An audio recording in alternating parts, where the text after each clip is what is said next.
തദ്ദേശ ഭരണ തെരഞ്ഞെടുപ്പ് നമ്മുടെ പടിവാതിക്കൽ എത്തി നിൽക്കുകയാണ്. ഇതിനകത്ത് ഈ ഡിവിഷനുകളുടെ കാര്യത്തിൽ ഈ വോട്ടർമാരുടെ പേര് അങ്ങോട്ട് മാറ്റുന്നു ഇങ്ങോട്ട് മാറ്റുന്നു ഇത്തരത്തിലുള്ള ചില കൃത്രിമങ്ങളൊക്കെ ഇപ്പോഴേ ആരംഭിച്ചു കഴിഞ്ഞിട്ടുണ്ട്. അതുപോലെ തന്നെ അമിത്ഷാ ഉൾപ്പെടെയുള്ള നേതാക്കൾ കേരളത്തിലേക്ക് എത്തി ഈ തദ്ദേശ തെരഞ്ഞെടുപ്പിൻ്റെ കാര്യങ്ങളൊക്കെ അവലോകനം ചെയ്യാനുള്ള നീക്കം നടത്തുന്നുണ്ട്. കൗൺസിലർ എന്ന നിലയിൽ പത്മജ എസ് മേനോന് എന്താ തോന്നുന്നത്? ഇന്ന് അമിത്ഷാജി ഇവിടെ ഉണ്ടായിരുന്നു.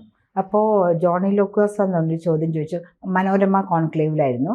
കഴിഞ്ഞ തവണ 17,000-ഓളം പേരെയാണ് BJP ഫീൽഡ് ചെയ്തത്. ടോട്ടൽ 22,000-അടുത്ത് വരുന്നുണ്ട്. 5,000 പേരെ നമുക്ക് കിട്ടിയില്ല, സ്ഥാനാർത്ഥികളാക്കാൻ കിട്ടിയില്ല.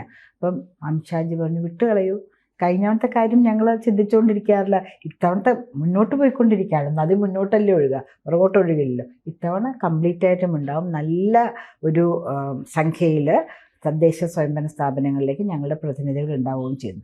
ഞാൻ വളരെ ക്ലോസ് ആയിട്ട് ഫോളോ ചെയ്യുന്ന ആളാണ്. സിനുജിക്ക് അറിയാം, ഞാനൊരു മാധ്യമപ്രവർത്തകയായിരുന്നു എന്ന്. എൻ്റെ ഡിവിഷനിലെ കാര്യം പറഞ്ഞു, ഇത് കേരളത്തിൽ മുഴുവൻ നടക്കുന്ന കാര്യമാട്ടോ. അനീഷ് ജി, തൃശ്ശൂരിലെ പ്രസിഡന്റ്, എന്ത് കൃത്യമായിട്ട് 45 മണിക്കൂർ നേരത്തെ പത്രസമ്മേളനമായിരുന്നു. സുരേഷ് ഗോപിജിയുടെ മണ്ഡലത്തിൽ ഓരോ പോയിന്റും എടുത്ത് ആർക്കും ഒന്നും ചോദിക്കാനില്ല. അത്രയും വലിയ പത്രസമ്മേളനത്തിൽ പത്രപ്രതിനിധികൾക്കൊരു സംശയത്തിന് ഇടവരാത്ത വിധം അദ്ദേഹം ഓരോ പോയിന്റും എടുത്ത് പറഞ്ഞു. എങ്ങനെയാണ് ഇവിടെ ആൾക്കാർ വന്നത്, എങ്ങനെയാണ് കള്ളവോട്ടെന്ന് പറയുന്നത്, അങ്ങനെ ഓരോന്നും പറയുമ്പോൾ നമുക്കറിയാം ഇതൊക്കെ ഒരു വെറുതെ ഒരു ബഹളത്തിന് വേണ്ടി ചിലവർക്ക് അംഗീകരിക്കാൻ പറ്റുന്നില്ല. ഞാൻ തോറ്റു എന്ന്. തോറ്റെങ്കിൽ തോറ്റു. ഒരു സിനിമയിൽ നമ്മളുടെ ഇന്നസെൻ്റ് പറയേണ്ടത് ഞാൻ തോറ്റ MLA ആണെന്ന്. ഞങ്ങളുടെ പ്രഭാരി അപരാജിത സാരംഗി IAS ഓഫീസറാണ്. ആ മാഡം വന്ന ആദ്യത്തെ ഇലക്ഷനിൽ പറഞ്ഞതുണ്ട്, ആദ്യത്തെ മീറ്റിങ്ങിൽ പറഞ്ഞത്, ഒരു ഇലക്ഷനിൽ ലോട്ട് എടുത്തിട്ട് നമ്മൾ തോറ്റെങ്കിൽ പോലും നമുക്ക് കയറാൻ പറ്റില്ല, കോർപ്പറേഷനുള്ളിലേക്ക് കയറാൻ പറ്റില്ല, അസംബ്ലിയുടെ ഹാളിലേക്ക് കയറാൻ പറ്റില്ല, പാർലമെൻറ്റിലേക്ക് കയറാൻ പറ്റില്ല. ലോട്ടിലാണെങ്കിൽ പോലും നമ്മൾ ജയിച്ചിരിക്കണം. ജയമാണ് നമ്മളുടെ ലക്ഷ്യം, അല്ലാണ്ട് വോട്ട് ഷെയർ കൂട്ടി. ഞാൻ കൂട്ടിയിട്ടോ, എൻ്റെ വോട്ട് കഴിഞ്ഞാൽ 10,000 ആയിരുന്നു, ഇത്തവണ 10,001 വേണ്ട, അങ്ങനത്തെ സംസാരം വേണ്ട. ഇപ്പോൾ സിനുജി ചോദിച്ച ചോദ്യത്തിലേക്ക് വരികയാണെങ്കിൽ, എൻ്റെ ഡിവിഷൻ തൊട്ടടുക്ക് കിടക്കുന്ന ഡിവിഷനാണ് രവിപുരം. അത് കേസ് നടന്നുകൊണ്ടിരിക്കുകയായിരുന്നു. 16 വോട്ടിനാണ് CPM ജയിച്ചത്. CPM ഏത് എക്സ്റ്റെൻറ്റിലേക്കും ഒരു ഇലക്ഷൻ ജയിക്കാൻ വേണ്ടി പോകുമെന്ന് നമുക്ക് അറിയാവുന്ന കാര്യമാണ്. കേസിന് പോയി കോൺഗ്രസ്. ഞങ്ങൾ 33 വോട്ടിന് 3-ാം സ്ഥാനത്തായിരുന്നു. BJP 16 വോട്ടിനാണ്. അപ്പോൾ ഉണ്ടല്ലോ സിനുജി, ഒരു അച്ഛനും അമ്മയ്ക്കും 30-40 വയസ്സിന് പ്രായമുള്ള 8 ആൺകുട്ടികൾ, ക്രിസ്ത്യൻസ് ഉണ്ട്, മുസ്ലിംസ് ഉണ്ട്, ഹിന്ദുസ് ഉണ്ട്. ആലോചിച്ച് നോക്കൂ. ആ വീട്ടിൽ ചേർത്തേക്ക് ഒരു അച്ഛനും അമ്മയ്ക്കും 30-40 ഇടയ്ക്ക് പ്രായമുള്ള 8 ആൺകുട്ടികൾ. അവർ മുസ്ലിം കമ്മ്യൂണിറ്റിയിലുണ്ട്, കോൺഗ്രസ് കമ്മ്യൂണിറ്റി അല്ല, മുസ്ലിമിലുണ്ട്, ക്രിസ്ത്യനിലുണ്ട്, ഹിന്ദുവിലുണ്ട്, ചേർത്ത് വച്ചിരിക്കുകയാണ്. അത് കഴിഞ്ഞ് വേറൊരു കോൺഗ്രസിൻ്റെ തന്നെ ഒരാൾ എന്നോട് പറഞ്ഞതാണ് കേട്ടോ. ഈ രവിപുരം ഡിവിഷനിൽ എല്ലാവർക്കും അറിയാവുന്ന ഒരു ഫ്ലാറ്റ്, അവിടെ 4 കുടുംബമേ താമസിക്കുന്നുള്ളൂ. 10-20 പേര് ആ അഡ്രസ്സിൽ, വേറെ ഫ്ലാറ്റുകളുടെ അഡ്രസ്സിൽ, അടഞ്ഞു കിടക്കുന്ന ഫ്ലാറ്റുകളുടെ അഡ്രസ്സിൽ കൊണ്ട് ചേർത്തു. എന്നിട്ട് വാർഡ് മാറ്റി, ബൂത്ത് മാറ്റി. അപ്പോൾ ഇവിടുത്തെ ആൾക്കാർ പരിശോധിക്കുമ്പോൾ ആ 4 കുടുംബം തന്നെയുള്ളൂ. പക്ഷേ ഈ അഡ്രസ്സിൽ അടുത്ത ബൂത്തിലാണ് ഇവരെ ചേർത്തേക്കുന്നത്. അപ്പോൾ അടുത്ത ബൂത്തിൽ നോക്കുന്ന ആൾക്ക് വലിയ പിടി കിട്ടില്ല, ഇതെവിടെയാ സ്ഥലം എന്നിങ്ങനെയൊക്കെ ആലോചിച്ചാൽ അതങ്ങനെ ഇതായി പോകും. അവരും അവിടെ തന്നെ വന്ന് വോട്ട് ചെയ്തിട്ടുണ്ട്. പിന്നെ ഏറ്റവും ഇവരുടെ ഷ്രൂഡ്നെസ് മനസ്സിലാവുന്ന ഒരു കാര്യമുണ്ട് കേട്ടോ. സാധാരണ തിരഞ്ഞെടുപ്പുകളിൽ കേന്ദ്ര സർക്കാർ ഓഫീസേഴ്സ് വരും, LICയുടെ ആൾക്കാർ വരും.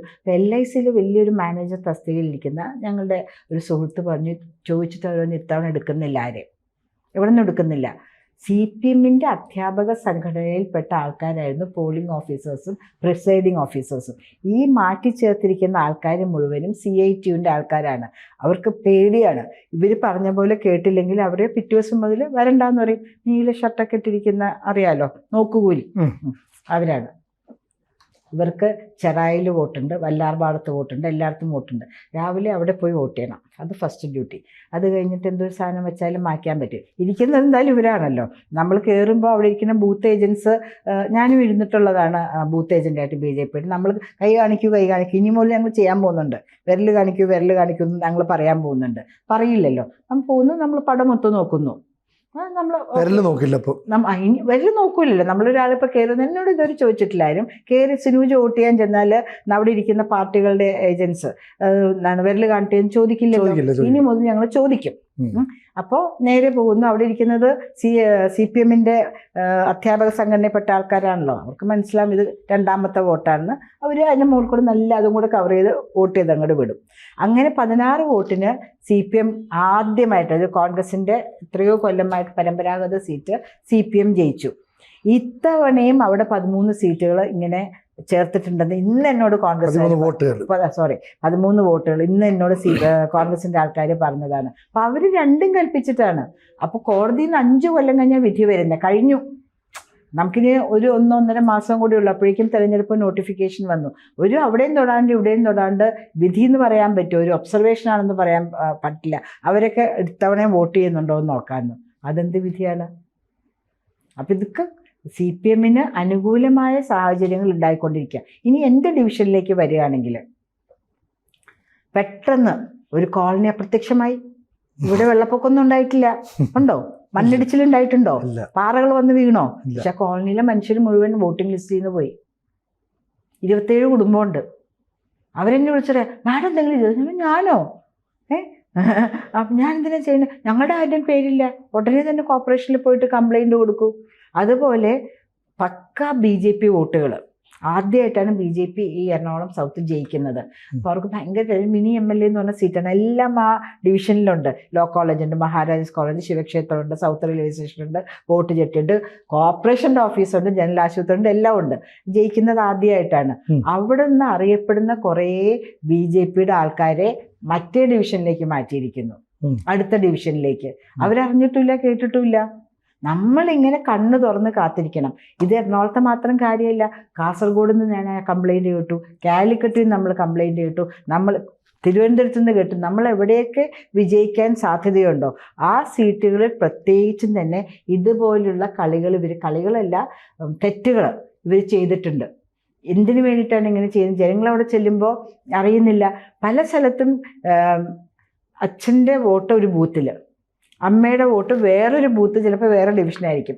മകൻ്റെ വോട്ട് ഒരു ബൂത്തിലും മരുമകളുടെ വേറെ. 2 മണി മതിയടെ, വീട്ടിൽ പോവാം. വോട്ട് ചെയ്യാൻ നിൽക്കില്ല. ഇങ്ങനെ ഓടി നടക്കണ്ടേ? ബൂത്ത് കണ്ടുപിടിച്ച് ചിലപ്പോൾ എവിടെയാണെന്ന് പോലും അറിയില്ല. ശരിക്കും CPM ഒരു ഭരണവിരുദ്ധ വികാരത്തെ അതിജീവിക്കണം. അതാണ് അവരുടെ പ്രശ്നം. കോൺഗ്രസിനാണെങ്കിൽ ഉള്ള ഇമേജ് നഷ്ടപ്പെട്ട് നിൽക്കുന്ന സാഹചര്യം.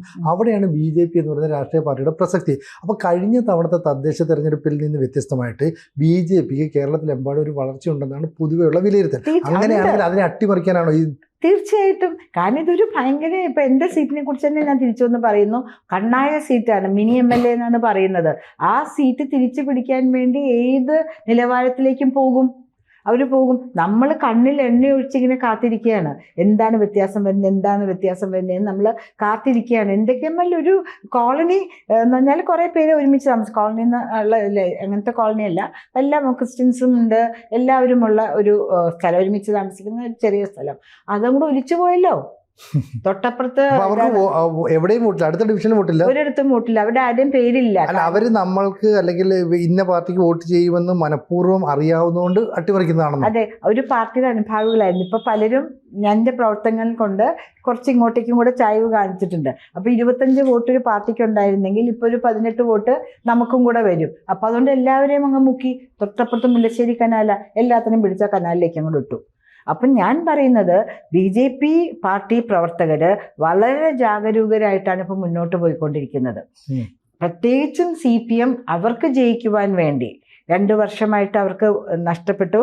കഴിഞ്ഞ തവണയാണ് വന്നത്. ഇത്തവണത്തെ ഭരണം മഹാമോശമായിരുന്നു. തിരിച്ചു പിടിക്കാൻ വേണ്ടി ഓൾറെഡി അവർ പലതരത്തിലുള്ള കളികൾ തുടങ്ങിക്കഴിഞ്ഞു. കൃത്യമായിട്ടും വ്യക്തമായിട്ടും പറയുകയാണെങ്കിൽ ഇവിടെ ആരാണ് താമസിക്കുന്നതെന്ന് പോലും ആർക്കും അറിയില്ല.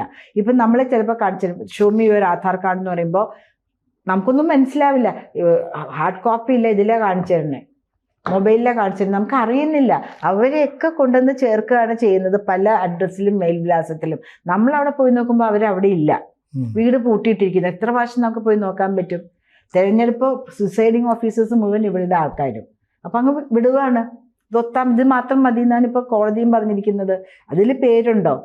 സമ്മതിച്ചേ പറ്റുള്ളൂ വോട്ട് ചെയ്യാനായിട്ട്. ഇത് നോക്കാനായിട്ട് അവർക്കല്ലേ ഉള്ളൂ. ഇത്തവണ നമ്മളെല്ലാവരും നോക്കും. എന്തെങ്കിലും ഒരു അപ്പൊ മാർക്ക് അത് ഉണ്ടാവില്ലേ? പക്ഷേ ഈ പറയുന്ന ഈ വോട്ടിംഗ് കേന്ദ്രത്തിൽ ഒരു പരസ്പര തർക്കത്തിലേക്ക് വഴക്കിലേക്കൊക്കെ നീങ്ങാനുള്ള സാധ്യതയും ഇല്ല, വരില്ല. വഴക്കിലേക്ക് നീങ്ങിക്കോട്ടെ, എന്നാലല്ലേ കള്ളവോട്ട് പിടിക്കാൻ പറ്റുള്ളൂ. കള്ളവോട്ട് എപ്പോഴും പിടിക്കുന്ന കാര്യമാണല്ലോ. പലപ്പോഴും കള്ളവോട്ട് പിടിക്കാറുണ്ട്, പല ബൂത്തുകളിലും പോയിട്ട് വോട്ട് ചെയ്തിട്ട്. അത് പിടിക്കണം. ഒരു പ്രാവശ്യം പിടിച്ചു കഴിയുമ്പോഴേ ഇനി അങ്ങനെ ചെയ്യാതിരിക്കാനായിട്ടുള്ള ഒരു ആർജവം എല്ലാവർക്കും ഉണ്ടാവുള്ളൂ. ഇതിങ്ങനെ കള്ളവോട്ടിൽ ജയിച്ചിട്ട് എന്താ കാര്യം? ജനങ്ങളല്ലല്ലോ ഇപ്പൊ തിരഞ്ഞെടുക്കുന്നത്, കള്ളവോട്ടുകാരല്ലേ തിരഞ്ഞെടുക്കുന്നത്. ആ ഒരു വ്യക്തി എങ്ങനെ ജനപ്രതിനിധി എന്ന് നമുക്ക് പറയാൻ പറ്റും? കള്ളവോട്ട് പ്രതിനിധി എന്ന് പറയണ്ടേ? പക്ഷേ അങ്ങനെയാണ് വളരെ വ്യക്തമായി മനസ്സിലാക്കുന്നു. CPM കഴിഞ്ഞ തവണ ഓപ്പറേറ്റ് ചെയ്ത് ഇങ്ങനെയാണ്, ഇത്തവണയും തുടങ്ങിക്കഴിഞ്ഞു. ഇത്തവണ ഇപ്പോൾ പറയും റവന്യൂ ഡിപ്പാർട്ട്മെൻറ്റാണ്, കേന്ദ്രത്തിൻ്റെ ആൾക്കാരുണ്ടെന്നൊക്കെ പറയും. പക്ഷെ അവർ ഇരിക്കുന്നത് വോട്ടേഴ്സിനെ ചേർക്കുന്ന സ്ഥലത്താണ്. പോളിംഗ് പ്രിസൈഡിങ് ഓഫീസേഴ്സ് മുഴുവൻ CPMൻ്റെ ആൾക്കാർ. അവരാണ് ഇരട്ട വോട്ട് നോക്കേണ്ടത്. ഇരട്ട വോട്ട് എന്ന സെൻസ് ഓൾറെഡി വോട്ട് ചെയ്തിട്ടുണ്ടോ എന്ന് നോക്കേണ്ടത് അവരാണ്. അപ്പം ഇത് കേരളത്തിലെ രണ്ട് മുന്നണികളും ചെയ്യുന്ന കാര്യമാണ്. BJP ശക്തമായിട്ട് തന്നെ ഞങ്ങൾ അതിനെക്കുറിച്ച് നോക്കുന്നുണ്ട്.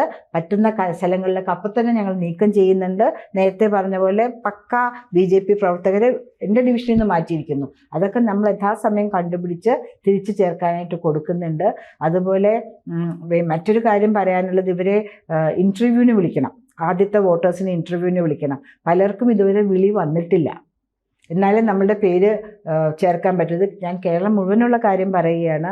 അങ്ങനത്തെ കുറേ കാര്യങ്ങൾ എങ്ങനെയെങ്കിലും ഭരണം നിലനിർത്തണമെന്നും പറഞ്ഞ് ചെയ്യുന്നുണ്ട്. ഇതിൻ്റെ തുടർച്ചയാണ് ഇനി അസംബ്ലിയിലേക്ക് വരാൻ പോകുന്നത്. രണ്ട് വോട്ടേഴ്സ് ലിസ്റ്റാണ്. അത് തന്നെ എന്തിനാണ്?